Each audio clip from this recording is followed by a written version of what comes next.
অন্যের সম্পদ নিজের নামে কাগজপত্র করে দখল করার পরিণতি কি? অমুসলিমের টাকা দিয়ে কি মসজিদ নির্মাণ করা যাবে? কোনো অমুসলিম ব্যক্তিকে সালাম দেওয়া যাবে কিনা, বা তিনি সালাম দিলে তার উত্তর দেওয়া যাবে কিনা? ক্রিকেট খেললে যে টাকা পাওয়া যায় ওই টাকা হারাম না হালাল? যদি রুমে কোরআন রেখে স্বামী স্ত্রী মিলন করে সেটা জায়েজ হবে কিনা?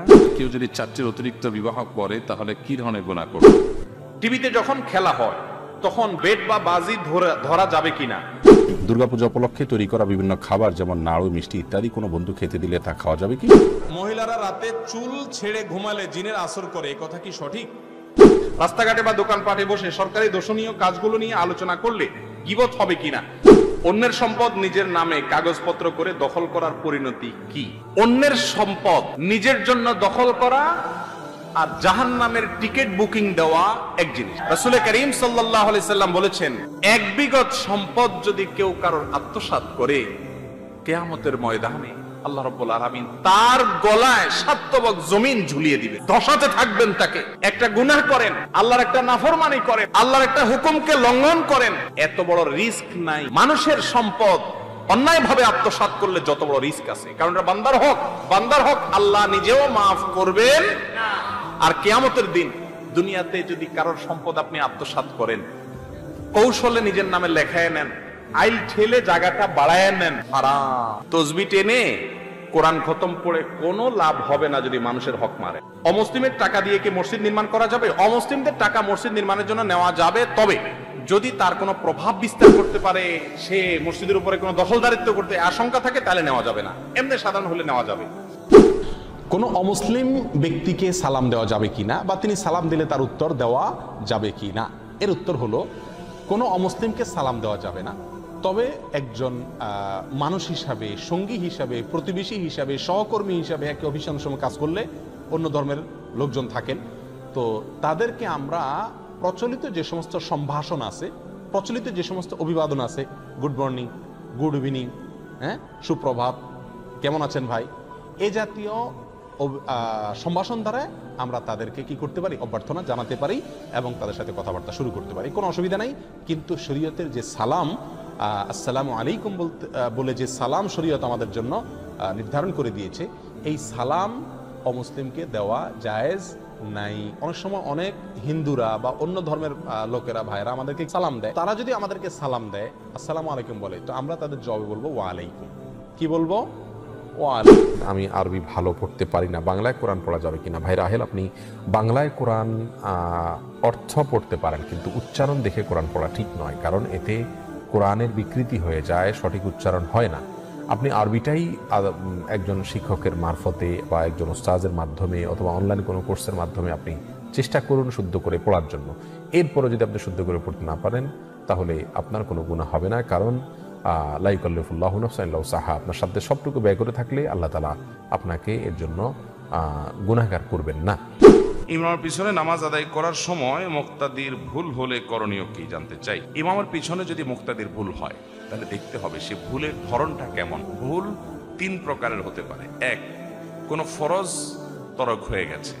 2, কোনো ওয়াজিব ছুটে গেছে।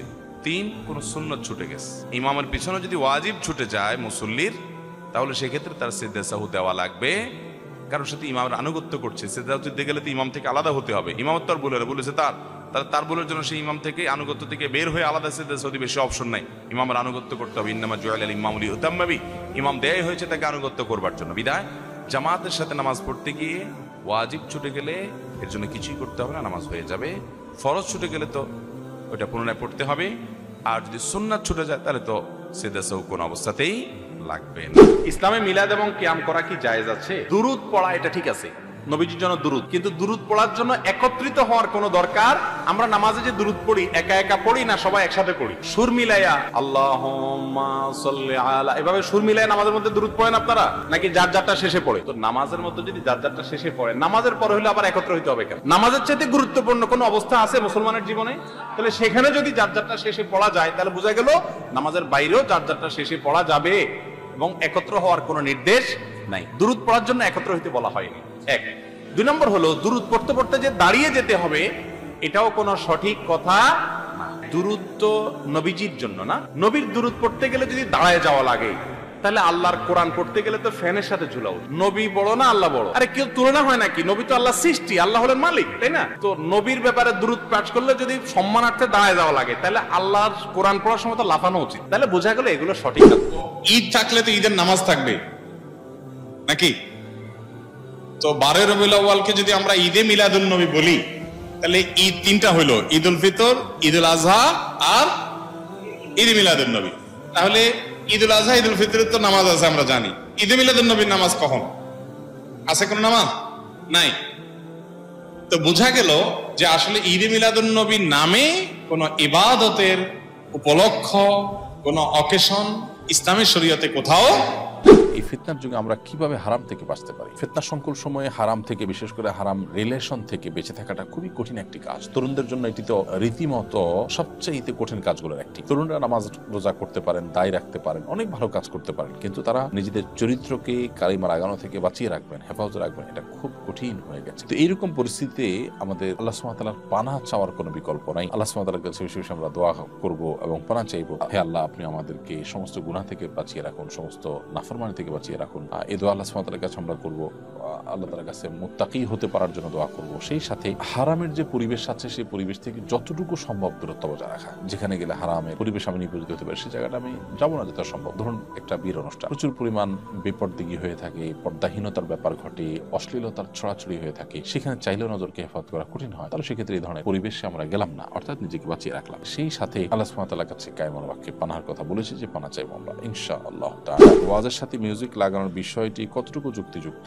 অনেকে ওয়াজের সাথে মিউজিক যুক্ত করে নেটে ছাড়ছেন। ওয়াজের সাথে মিউজিক যুক্ত করার বিষয়টা হলো খাবারের সাথে বিষ মিশানো। খাবার এটা আমাদের শক্তি যোগান দেয়, আমাদের নানান উপকার আসে, কিন্তু তার সাথে যখন বিষ মিশানো হয় তখন সেই খাবার আর আমার উপকার বয়ে আনা বরং আমার ক্ষতি বয়ে আনে। ঠিক একইভাবে ওয়াজে অনেক সময় কোরআন কারীমের তেলাওয়াতে পর্যন্ত অনেকে মিউজিক লাগান, নাউজুবিল্লাহ। তো এই মিউজিকের ব্যবহার যে হারাম সেটি বোঝার জন্য পণ্ডিত হওয়ার প্রয়োজন নেই। সূরা লোকমানের শুরুর দিকে আল্লাহ রাব্বুল আলামিন সম্পর্কে আলোকপাত করেছেন এবং বিভিন্ন তাফসীরগণ সাহাবায়ে কেরাম সেগুলোর ব্যাখ্যা করেছেন যে এখানে মিউজিককে বোঝার উদ্দেশ্য হয়েছে, অর্থাৎ এটি কোরআন কারীমের আয়াতের আলোকে হারাম। এর বাইরে নবী সাল্লাল্লাহু আলাইহি ওয়াসাল্লাম হাদিসে রয়েছে যে এটি শয়তান এর কাজ এবং শয়তান মানুষের মধ্যে শয়তানের সৃষ্টি করে, তার প্রভাবকে বিস্তার করে যেসব বিষয়গুলোর মাধ্যমে, তার ভিতরে একটা হলো এই মিউজিক। ওয়াক্ত হয়েছে কিন্তু নামাজ পড়ার আগে এই পিরিয়ড হয়ে গেছে, এই নামাজ কি কাজা পড়তে হবে?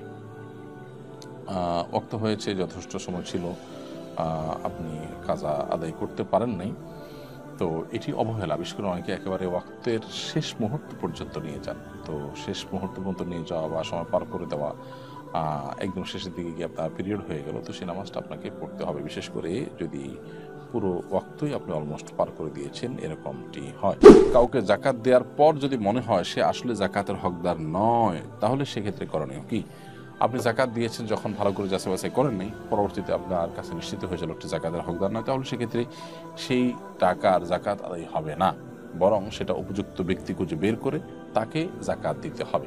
বিধায় যথাসম্ভব আমাদেরকে চেষ্টা করতে হবে এবং দেখতে হবে যে আমরা জাকাত আদায় করার সময় আমরা যেন হকদার উপযুক্ত কিনা, যথাযথ ব্যক্তি কিনা, সেটা যেন আমরা দেখে নিই। তাহলে সেক্ষেত্রে ইনশাআল্লাহ বিইذনিল্লাহ জাকাত আদায় হয়েছে বলতে পারবো। কিভাবে আল্লাহর সন্তুষ্টি পরিপূর্ণ অর্জন করা যাবে এবং তওবার উপর অটল থাকা যাবে? আল্লাহর সন্তুষ্টি অর্জন করার জন্য সকল গুনাহ এবং পাপ বর্জন করা, আল্লাহর সমস্ত আদেশগুলো মেনে চলা, এটাই হলো এর একমাত্র উপায়। এর পাশাপাশি তওবার উপর অটল থাকার জন্য গুনাহের পরিবেশ থেকে সরে আসা জরুরি। আল্লাহ সুবহানাহু ওয়া তাআলার কাছে দোয়া করা খুব বেশি জরুরি, অনবরত দোয়া করা, চোখের পানি ফেলতে থাকার জন্য আল্লাহ তাআলা তওবার উপর অটল অবিচল থাকার তৌফিক দান করেন। কোনো খাবারে অ্যালকোহলের ফ্লেভার মেশানো হলে সে খাবার খাওয়া যায় হবে কিনা? কোনো খাবারে যদি অ্যালকোহলের ফ্লেভার মেশানো হয়, অ্যালকোহল না, অ্যালকোহলের ফ্লেভার, তাহলে সেক্ষেত্রে সন্দেহাতীতভাবে সেটাও আমাদের অ্যাভয়েড করা উচিত, বর্জন করা উচিত। যদি সেটা মাদকের যে সংজ্ঞা তার মধ্যে না পড়ে বা অ্যালকোহল যদি সেটা না হয়, জাস্ট তার ফ্লেভার থাকে, হারাম কোনো উপাদান যদি তার মধ্যে না থাকে, তাহলে সেটা খেলে মৌলিকভাবে সে হারাম হবে না, মাদক যেভাবে হারাম সেরকম, কিন্তু হারামের সাথে সাদৃশ্য গ্রহণ করাও অনুচিত। কারণ এর ফলশ্রুতিতে হারামের প্রতি টান তৈরি হয়, আকর্ষণ তৈরি হয়, সেই জায়গা থেকে এটা অ্যাভয়েড করা দরকার। আমি কোরআন প্রতিযোগিতার প্রথম 3 ধাপে অংশগ্রহণ করিনি, পরবর্তী ধাপে কি অংশগ্রহণ করতে পারবো? হ্যাঁ, আপনি পরবর্তী ধাপে অংশগ্রহণ করতে পারবেন। কোনো ধাপের সাথে কোনো ভাষার ধাপের কোনো সম্পর্ক নয়, প্রত্যেকটা ধাপেই কিন্তু কোরআন কারীমের কম্পিটিশনে আপনি অংশগ্রহণ করতে পারবেন। কোরআন দর্শক প্রতিযোগিতায় কি এমন কোনো প্রশ্ন করা হবে যেমন আল্লাহ তাআলা ভালো মানুষদের হামেশাই ভালোবাসেন, এটি কোন সূরায় কত নম্বর আয়াতে আছে, এগুলো প্রকার না, এরকম কোনো ক্রিটিক্যাল প্রশ্ন হবে না। তারা জানেন যে আমরা আসন্না ফাউন্ডেশন থেকে কোরআন বর্ষের ঘোষণা দিয়েছি, অর্থাৎ কোরআনের সাথে সময় কাটিয়ে পুরো বছরে আমরা পুরো কোরআনের শুরু থেকে শেষ পর্যন্ত একবার অন্তত বুঝে বুঝে পড়বো, এবং এই পড়াটার পাশাপাশি আমরা প্রতিযোগিতায় অবতীর্ণ হবো। আমরা কি পড়লাম সেটা পরীক্ষা নিলাম, প্রথম 6 পারা থেকে প্রশ্ন করা হবে। এরকম কোনো প্রশ্ন আসবে না যে আল্লাহ তাআলা এই কথাটা কোন সূরার কোন আয়াতে বলেছেন, কারণ এটা জানার জন্য তো আপনাকে হাফেজ হইতে হবে, এমনকি হাফেজের জন্য আয়াত নম্বর এগুলো বলা সম্ভব হবে না। এই জন্য এরকম কোনো প্রশ্ন হবে না, প্রশ্ন হবে একেবারে সহজ সরল, আপনি শুধু তর্জমা পড়লে যেন উত্তর দিতে পারেন এরকম। এবং এমসিকিউ প্রশ্ন থাকে, আল্লাহ তাআলা নামাজীদেরকে ভালোবাসেন, আল্লাহ তাআলা তওবাকারীকে ভালোবাসেন, আল্লাহ তাআলা হজ আদায়কারীকে ভালোবাসেন, এর মধ্যে কোনটা কোরআনে আছে, এর মধ্যে আল্লাহ তাআলা তওবাকারীকে ভালোবাসেন, ইন্নাল্লাহা ইউহিব্বুত তাওয়াবিন, এটা কোরআনে আছে, আপনি এটাকে টিক দিবেন বাস। সব উত্তর দেওয়ার থেকে শুধু সঠিকটাকে টিক দিতে হবে, এমসিকিউ প্রশ্ন খুবই সহজ। ক্রিকেট খেললে যে টাকা পাওয়া যায় ওই টাকা হারাম না হালাল? যেমন সরকারিভাবে খেললে বা প্রিমিয়ার লিগে খেললে, দেখেন যে কোনো খেলাধুলাকে প্রফেশন হিসাবে নিয়ে উপার্জন করা জায়েজ না, কারণ এটা কোনো মাকসাব না, এটা কোনো উপার্জনের ক্ষেত্র না। খেলাধুলা এটা হবে নিজের শারীরিক কসরতের জন্য, এটা হবে বিনোদনের জন্য। শরীয়তের অন্যান্য সব শর্তগুলো যদি পাওয়া যায় সেক্ষেত্রে জায়েজ হলে তখন সেটি, অর্থাৎ আপনার সেখানে পর্দার লঙ্ঘন হবে না, সেখানে এডিকশন হবে না, সেখানে পারস্পরিক লেনদেন হবে না, জুয়া থাকবে না, এসব বিষয় যদি না থাকে এবং শরীয়তের অন্যান্য শর্ত সব পূরণ থাকলে তখন সেক্ষেত্রে সেই খেলাধুলা নিজে করা যায়। কিন্তু এটাকে আপনি প্রফেশন হিসেবে বানাবেন কিসের ভিত্তিতে? বিশেষ করে যখন এই জাতীয় খেলাগুলো মানুষকে আল্লাহ থেকে গাফেল করায়, যখন এই জাতীয় খেলাগুলো মানুষের মধ্যে নেশার সৃষ্টি করে, ইমানের চেতনাকে দুর্বল করে দেয়, তখন এগুলোকে আবার পেশা হিসেবে নিয়ে সেখান থেকে আবার উপার্জন করা, এটা কোনো অবস্থাতেই ইমানদারের জন্য কোনো ভালো উপার্জন হতে পারে না। যদি রুমে কোরআন রেখে স্বামী স্ত্রী মিলন করে সেটা জায়েজ হবে কিনা? জায়েজ হবে, এতে কোনো গুনাহ হবে না, এবং এটাকে কোনো গুনাহের বিষয় মনে করার কোনো কারণ নাই। ইচ্ছাকৃতভাবে কোরআন অমাননা না হলে, কোরআন আছে এক সাইডে কোনো একটা কিছুর উপরে, ওই ঘরে মানুষ তার ব্যক্তিগত যে সমস্ত বৈধ কাজ আছে, যে কোনো বৈধ কাজ সেখানে করতে পারে, এর কারণে কোনো কোরআনের প্রতি অসম্মান এর গুনাহ হবে না। আমি নাপাক অবস্থায় জেনে শুনে ফজরের নামাজ পড়েছিলাম, বাবা ভাই কিছু বলবে বলে, এখন আমার কি করতে হবে? ইন্না লিল্লাহি ওয়া ইন্না ইলাইহি রাজিউন। খুব জঘন্য কথা। আপনি আপনার বাপে কি বলবে, ভাই কি বলবে, লোকজন কি বলবে, সেই ভয়ে, সেই লজ্জায় গোসল ফরজ হয়েছে, স্বপ্নদোষ হয়েছে, বা যেভাবেই হোক গোসল ফরজ হয়েছে, আপনি এখন ওই অবস্থা ফজর পড়ে ফেলছেন, আপনি জঘন্য অপরাধ করেছেন, ভয়াবহ অপরাধ করেছেন। অপবিত্র অবস্থায় আল্লাহ তাআলাকে সিজদা নিবেদন করা, নামাজ পড়া, এটা ডেঞ্জারাস অপরাধ। এটা ঈমান নিয়ে টানাটানি হওয়ার মতো অপরাধ, খুব জটিল একটি বিষয়। যেহেতু অপরাধ হয়ে গেছে, প্রশ্ন করেছেন, আল্লাহর কাছে অনুতপ্ত হবেন, লজ্জিত হবেন, মাপ চাইবেন, এবং মৃত্যু পর্যন্ত আর জীবনের জন্য কখনো এই ভুল না হয় সে করে সাবধান থাকবেন। আসল সাহসী হলো ওই যুবক, যে যুবক ফজরের সময় গোসল করতে গিয়ে কেউ টের পেয়ে যাবে ফরজ হয়ে গেছে গোসল, স্বপ্নদোষ হয়ে গেছে, তারপর সে কোনো হেজিটেশন করে না, আল্লাহর ফরজকে অগ্রাধিকার দিয়ে কে কি বললো এতে পাত্তা না দিয়ে সে আল্লাহর বিধানকে মেনে চলে। এই হলো আসল সাহস। 4 রাকাত বিশিষ্ট ফরজ নামাজে 2 রাকাত ইমামের সাথে পেলাম, আমাদের প্রথম বৈঠক ইমামের শেষ বৈঠক, সেক্ষেত্রে আমরা কি আত্মীয়তে পড়া শেষ করে কি করতে পারি? এক্ষেত্রে 2-3টা অপশন আছে। আপনার এখনো 2 রাকাত নামাজ বাকি আছে, আগে ছুটে গেছিল, এখন ইমামের সাথে বসছেন, ইমাম যেহেতু সালাম ফিরাবেন সেজন্য তিনি আত্মীয়তে পড়বেন, দুরূদ পড়বেন, দোয়া মাসুরা পড়বেন।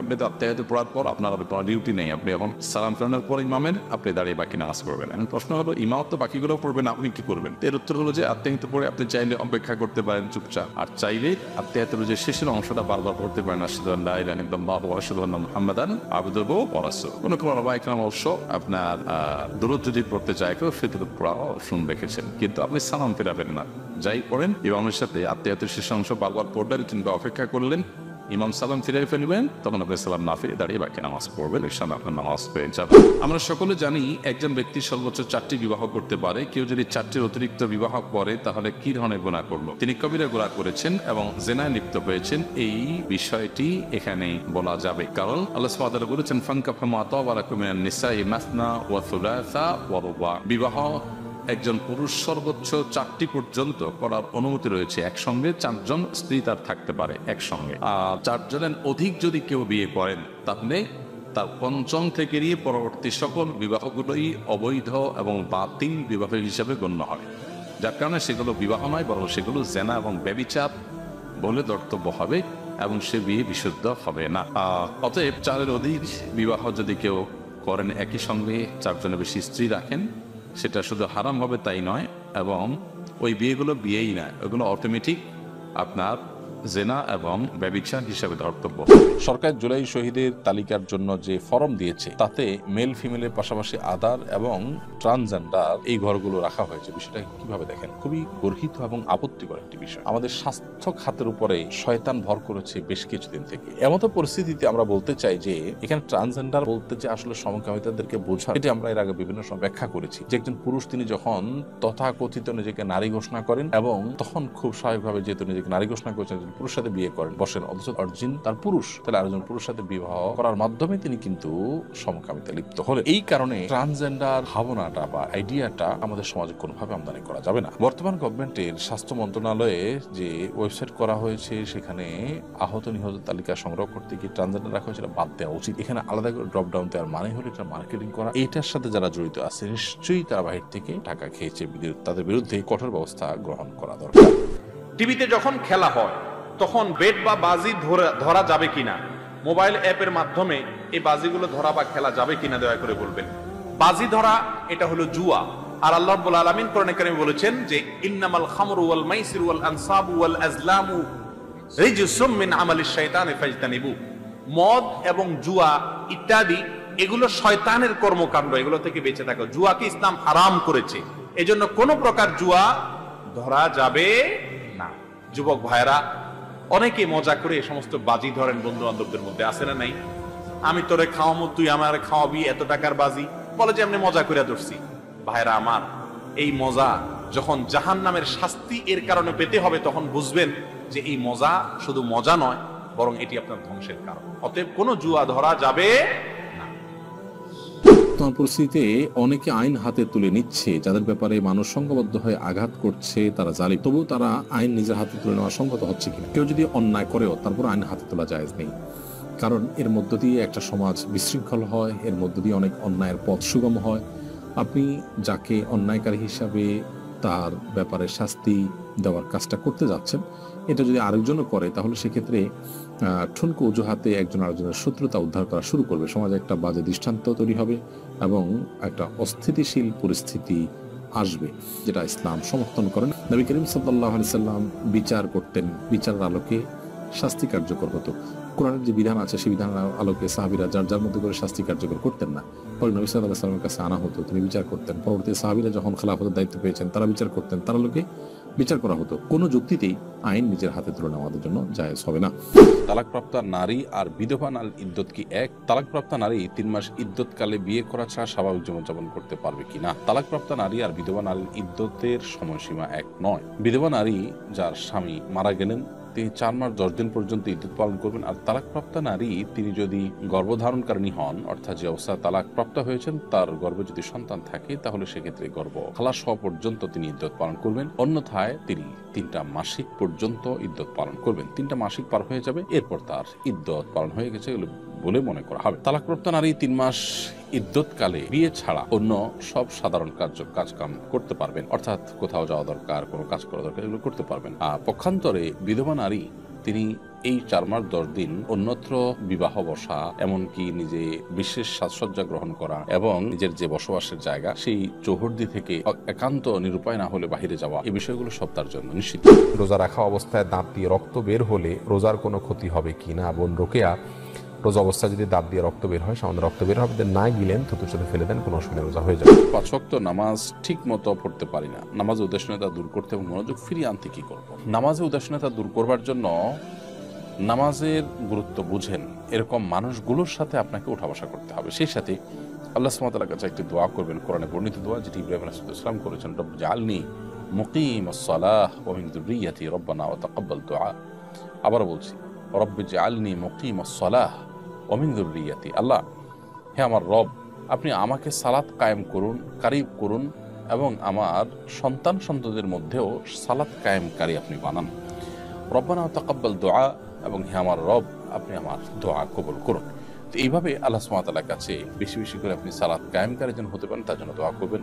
সালাতকারীদের সাথে আপনি উঠা বসা করবেন আর মনোযোগ সালাতের ধরে রাখার জন্য বিশেষভাবে লম্বা সময় নিয়ে, দীর্ঘ সময় নিয়ে যত আস্তে আস্তে নামাজ পড়বে তত বেশি নামাজে মনোযোগ থাকবে ইনশাআল্লাহ তাআলা। প্রথম রাকাতে সূরা নাস পড়লে করণীয় কি? প্রথম রাকাতে সূরা ফালাক পড়লে ভুলে দ্বিতীয় রাকাতে সূরা কাউসার পড়লে করণীয় কি? দেখুন, কোরআনে কারীমে তারতিব রক্ষা করে তেলাওয়াত করা নামাজের মধ্যে এটা সুন্নাহ। এজন্য আপনি প্রথম রাকাতে সূরা ফালাক যদি পড়েন, তাহলে দ্বিতীয় রাকাতে আপনি সূরা নাস পড়বেন, উল্টা পেছনে যাবেন না, সামনের দিকে যাবেন। এটাই হলো সুন্নাহ, তারতিব রক্ষা করা।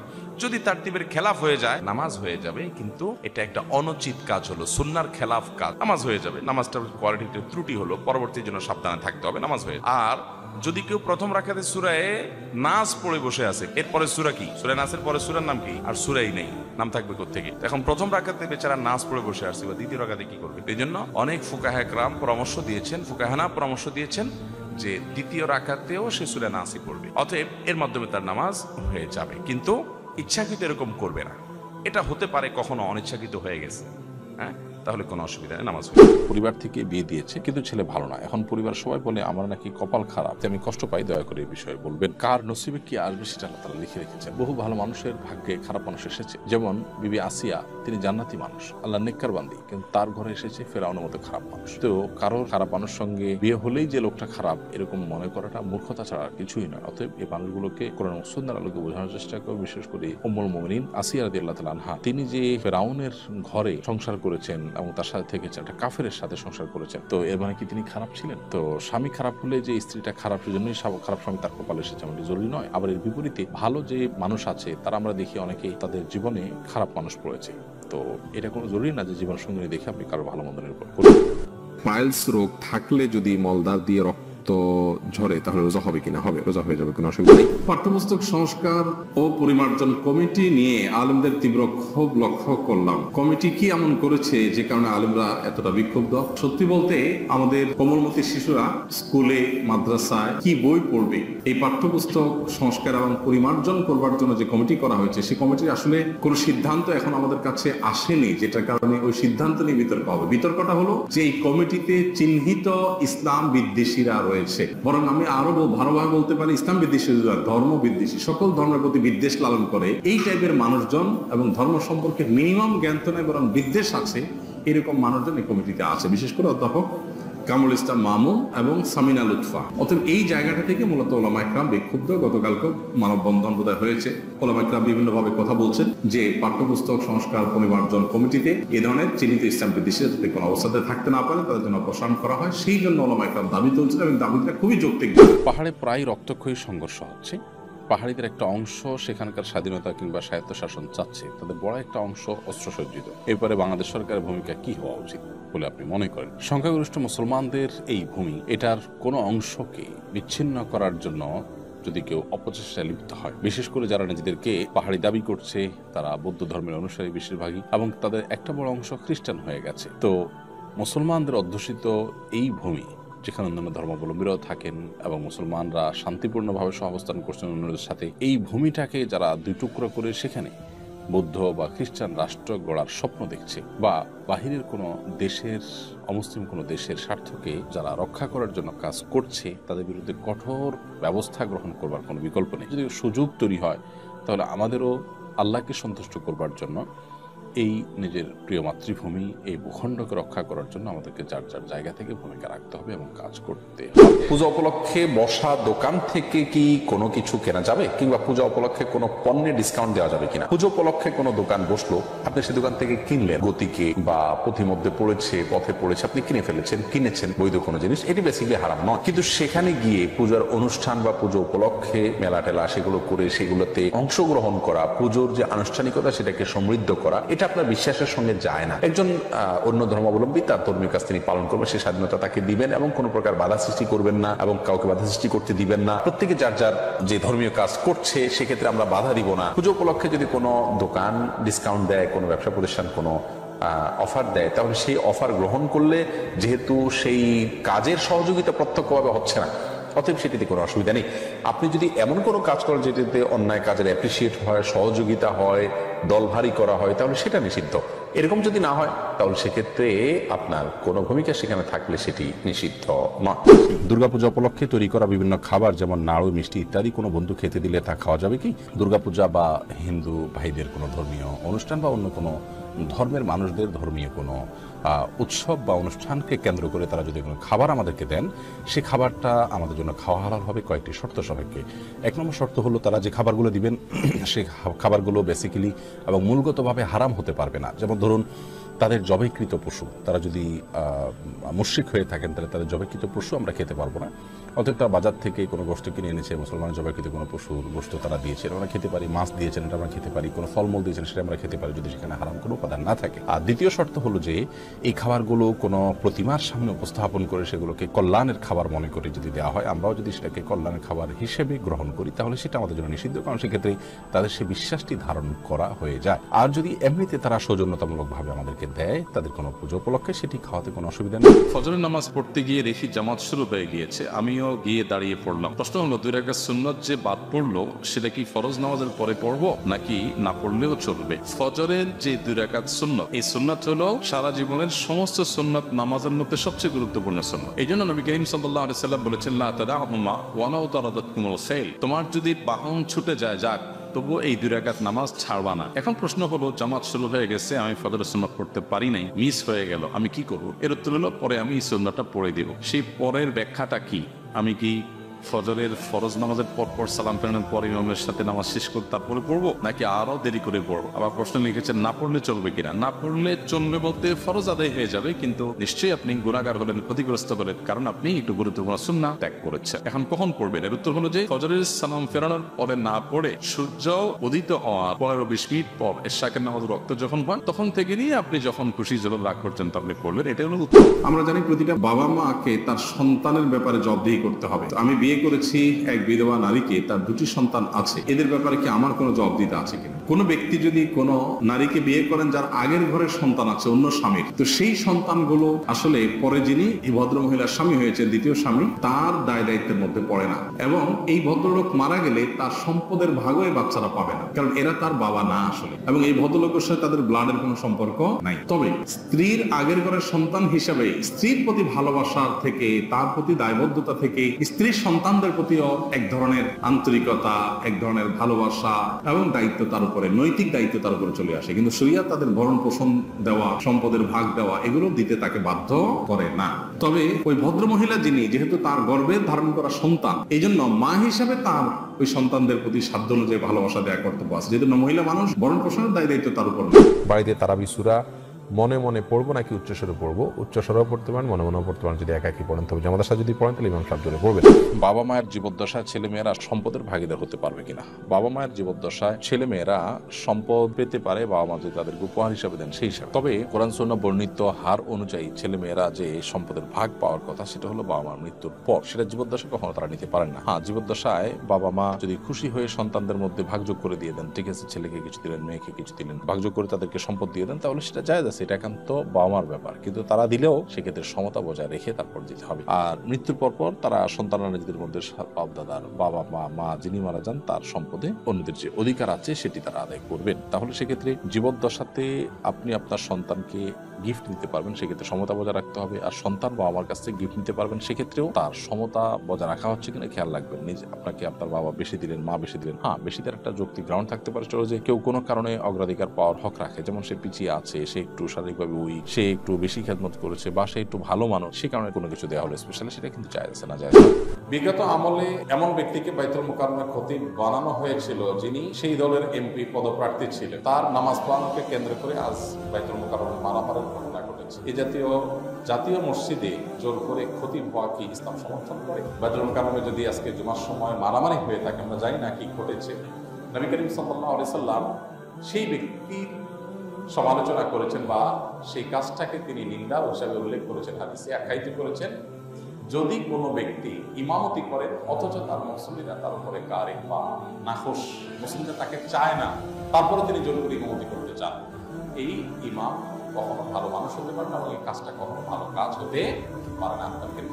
হাদিসে এই কাজটি খারাপ হওয়ার ব্যাপারে আলোচনা হয়েছে। অতএব এই রকম পরিস্থিতিতে জোর করে আমাকে ইমামতি করতে হবে, এটা একেবারেই ন্যাক্কারজনক। এর সাথে যারা জড়িত আছে তাদের সবাই আইনের আওতায় বিচার জাতীয় মসজিদে এখন নিয়মিত খতিব নেই। খতিবের শূন্য পদে কেমন আলেম কামনা করেন? জাতীয় মসজিদের খতিব হিসাবে এমন একজন আলেম আসা উচিত যিনি বাচ্চার কারণ ইতিহাসের সবচেয়ে শ্রেষ্ঠতম খতিব হযরত মাওলানা ওবায়দুল হক সাহেব রাহিমাহুল্লাহর ভূমিকা অবতীর্ণ হতে পারেন। বিভিন্ন ঘরানার মানুষদেরকে আপন করতে পারেন, ধারণ করতে পারেন, ভ্রাতৃত্ব বোধ যেন থাকে সবার প্রতি, উদারতা যেন থাকে, এরকম একজন মানুষ বাচ্চার খতিব হওয়া উচিত। সেই সাথে অবশ্যই তার বেসিক যোগ্যতা হিসেবে কোরআন হাদিসের গভীর জ্ঞান তার থাকতে হবে, গভীর ধারণা তার থাকতে হবে। এক্ষেত্রে কোনো বয়স্ক বৃদ্ধ মানুষই হতে হবে নট নেসেসারি, যোগ্য উপযুক্ত এবং ব্যক্তিত্ব সম্পন্ন একজন মানুষ হওয়া উচিত। ইসলামকে মিডিয়া এবং অন্যান্য ক্ষেত্রে চমৎকারভাবে উপস্থাপন করার মতো দক্ষতা থাকা দরকার। এই বিষয়গুলো যদি লক্ষ্য করা হয় তাহলে আশা করা যায় জাতীয় মসজিদে জাতির যে আকাঙ্ক্ষার প্রতিফলন হয় সেরকম একজন খতিব পাওয়া যাবে। আল্লাহ তাআলা আমাদেরকে সেরকম খতিব পাওয়ার তৌফিক দান করুন। বিবাহিত জীবনে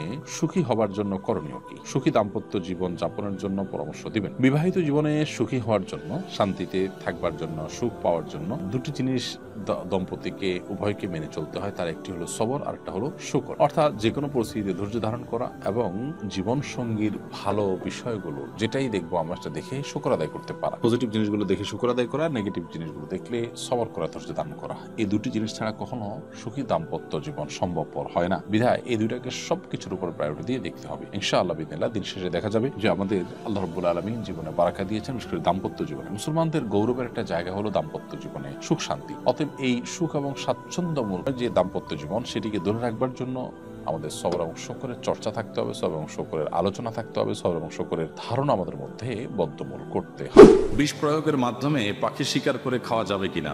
অনেক সময় পাখি জবাই করার সুযোগ পাওয়া যায় না, এর আগেই মারা যায়। এক্ষেত্রে কি পাখি খাওয়া যাবে কিনা? বিষ প্রয়োগ করে পাখি শিকার করা হয়, এটা আমার জানা ছিল না, এবং এটার প্রক্রিয়া কি সেটাও আমি পুরোপুরি জানি না। যদি এমন হয় যে বিষ প্রয়োগ করার পর পাখি মারা যায়, তাহলে সেক্ষেত্রে সেই পাখি তো খাওয়া হালাল হবে না। আবার বিষ প্রয়োগ করে পাখি শিকার করতে গিয়ে যদি পাখিকে অস্বাভাবিক পর্যায়ের কষ্ট দিতে হয়, তাহলে সেটাও নাজায়েজ হবে। আবার আমরা মানুষ খেলে আমাদের শরীরে করা ক্ষতি হবে কিনা, এগুলো আলোচনা সাপেক্ষ বিষয়। যদি কোনো ক্ষতির সেরকম বড় কোনো আশঙ্কা না থাকে, শিকার করা জায়েজ হবে, তবে মৃত্যুর আগে আগে জবাই করতে হবে। আর যদি বিষাক্ত খাবার খেয়ে পশু বা পাখি মারাই যায়, তাহলে তো সেটা আর জবাই করলেও কি হবে না, হালাল হবে না। সম্প্রতি ভারতে আমাদের রাসূলুল্লাহ আকরাম সাল্লাল্লাহু আলাইহি সাল্লামকে কটূক্তি করা হয়েছে, এতে আমাদের করণীয় কি এবং কটূক্তি করা ব্যক্তিদের শাস্তি কি হবে ইসলামের আলোকে? দেখুন, মুসলমানদের একটা জায়গা আছে, সেটা হলো নবী করিম সাল্লাল্লাহু আলাইহি সাল্লামের ইজ্জত, সম্মান, আবরু। এই জায়গাটাতে মুসলমান কোনো কম্প্রোমাইজে যেতে পারে না। সব জায়গাতে যা ছাড় দিতে পারে বা না পারে, এই জায়গায় মুসলমানের ছাড়ের কোনো সুযোগ নেই। সারা বিশ্বের সমস্ত ওলামা একরাম একমত, নবী করিম সাল্লাল্লাহু আলাইহি সাল্লামকে কটূক্তিকারীর শাস্তি হলো চরম শাস্তি, মৃত্যুদণ্ড। অনেক ইমামদের মতে তো এই লোক তওবা করলেও আল্লাহর কাছে তওবা কবুল হবে, এখন দেশে নাজাত পাবে না, দুনিয়ার শাস্তি তাকে ঠিকই পেতে হবে। নবী সাল্লাল্লাহু আলাইহি সাল্লামের অবমাননা পৃথিবীর যে প্রান্তেই হোক না কেন, মুসলমান তার জন্য কষ্ট অনুভব করবে এবং তার ক্ষোভের কথা সে প্রকাশ করবে। তার সাধ্য অনুযায়ী সে অন্যায়কে প্রতিহত করা, এর বিরুদ্ধে প্রতিবাদ করার সে চেষ্টা করবে। এটা আমাদের ঈমানের দাবি। মহিলারা রাতে চুল ছেড়ে ঘুমালে জিনের আসর করে, এ কথা কি সঠিক? চুল ছেড়ে ঘুমালে জিনের আসর করে, এরকম কোন কথা কোরআন হাদিসে যত ভুয়া বোগাস মাসআলা আছে, ভিত্তিহীন মাসআলা, চুল পুরুষ যদি ছেড়ে ঘুমাইতে পারে, মহিলাও ছেড়ে ঘুমাইতে পারবে, অসুবিধা নাই। তার চুল তিনি ছেড়ে ঘুমাবেন না বেঁধে ঘুমাবেন, এটা একান্ত তার স্বাধীনতা। এর সাথে শয়তানের আপনার দুষ্ট জিনের আসরের কোনো সম্পর্ক নেই।